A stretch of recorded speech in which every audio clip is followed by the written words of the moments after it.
एकेकाळी शिक्षक हा शब्द उच्चारला की डोळ्यासमोर आदर, संस्कार आणि ज्ञानाची प्रतिमा उभी राहायची. शिक्षक म्हणजे विद्यार्थ्यांच्या आयुष्याला दिशा देणारा मार्गदर्शक मानला जायचा. मात्र आज शिक्षण क्षेत्रात घडणाऱ्या घटनांनी हा विश्वास हादरवून टाकला आहे. नीट पेपरफुटी प्रकरणाने देशभरातील लाखो विद्यार्थी आणि पालकांच्या मनात अस्वस्थता निर्माण केली आहे. कारण हा प्रश्न केवळ एका परीक्षेचा नाही, तर मेहनतीवरच्या विश्वासाचा आहे. गावाकडचा शेतकरी बाप कष्ट करतो, आई दागिने गहाण ठेवते, कुटुंब कर्ज काढते, फक्त मुलाने शिकून मोठं व्हावं म्हणून.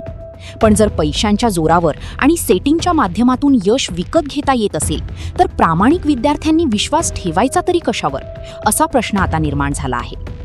आज शिक्षण क्षेत्रात निर्माण झालेली कोचिंग संस्कृती ही या परिस्थितीमागचं मोठं कारण मानली जात आहे. लाखोंच्या फी, टॉपरांच्या जाहिराती, निकालांचं आक्रमक मार्केटिंग आणि स्पर्धेच्या नावाखाली उभा राहिलेला बाजार यामुळे शिक्षण हे सेवाभावाचं क्षेत्र न राहता उद्योग बनत चाललं आहे. लातूर पॅटर्न हे नाव एकेकाळी मेहनत आणि गुणवत्तेचं प्रतीक मानलं जायचं, पण पुढे त्याचं व्यापारीकरण झालं.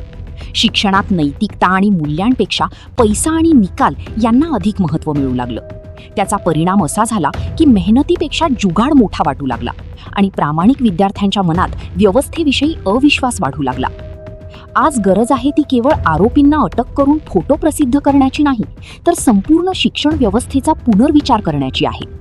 पेपरफुटीमध्ये सामील असलेले दलाल, क्लासेस, अधिकारी आणि त्यांना संरक्षण देणाऱ्या घटकांवर कठोर कारवाई झाली पाहिजे. शाळा आणि कॉलेजांना पुन्हा सक्षम बनवून शिक्षणात पारदर्शकता आणि नैतिकता आणणं अत्यावश्यक आहे. कारण शिक्षण ही फक्त नोकरी मिळवण्याची प्रक्रिया नाही, ते समाज घडवण्याचं साधन आहे.